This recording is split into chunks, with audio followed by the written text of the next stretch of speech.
যে ভাৰত বিভাজিত হৈছিল, যেতিয়া বংগভংগ হৈছিল 1905 চনত, সেই 1905 চনত বংগভংগৰ সেই বিভীষিকাত এনেকৈ জনসাধাৰণক একত্ৰিত কৰিব পাৰি সেই ব্যৱস্থা এই গীতটোৰ মাধ্যমেৰে হৈছিল।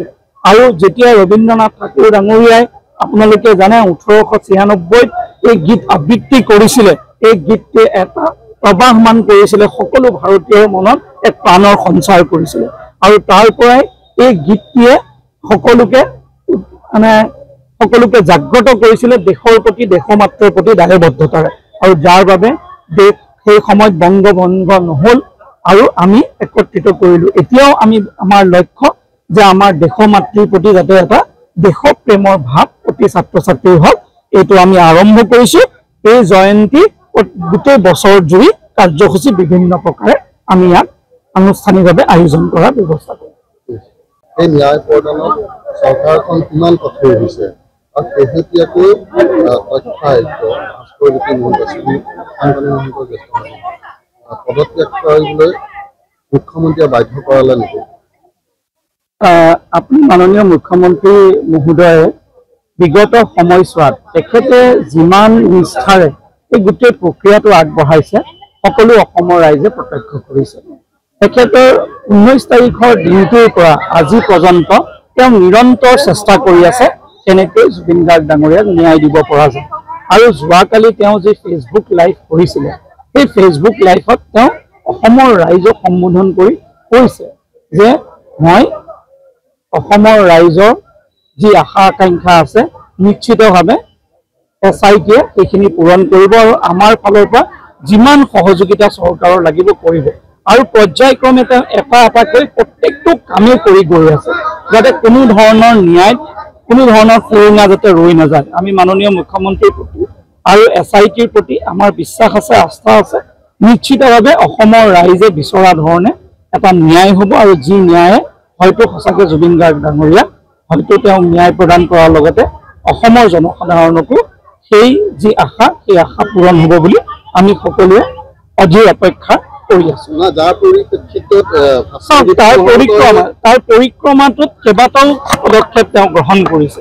সেই পৰিক্ৰমাৰ ভিতৰত যাতে মানুহৰ মনত কিবা এটা বিভ্ৰান্তি নাথাকক তাৰে অংশ হিচাপে সম্ভৱ ভাস্কৰ মহন্ত ডাঙৰীয়াও তাকে নিজেও পদত্যাগ পত্ৰ দাখিল কৰিছে, যাতে ন্যায় প্ৰক্ৰিয়াটোত কোনো ধৰণৰ বিসংগতি নহয়, কোনো ধৰণৰ যাতে মানুহৰ মনত এটা প্ৰশ্নবোধক চিন নহওক, তাৰ বাবেই সেই গোটেই প্ৰক্ৰিয়াটো নিশ্চিতভাৱে মুখ্যমন্ত্ৰী মহোদয়ৰ ইনষ্ট্ৰাকশ্যনটো মই সম্পৰ্কে যিহেতু মই অৱগত নহয়, কিন্তু প্ৰক্ৰিয়াটো যাতে ভাল হয় সেইটো নিশ্চিতভাৱে সকলোৱে চেষ্টা কৰিছে। আৰু মই ভাবোঁ ভাস্কৰজী মহন্ত ডাঙৰীয়াও এই ক্ষেত্ৰত সহযোগিতা আগবঢ়াইছে।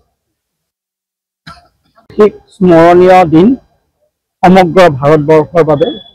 আপোনালোক সকলোৱে জ্ঞাত 1875 চনৰ 7 নৱেম্বৰ তাৰিখে বন্দে মাতৰম গীতটো ৰচনা কৰা হৈছিলে।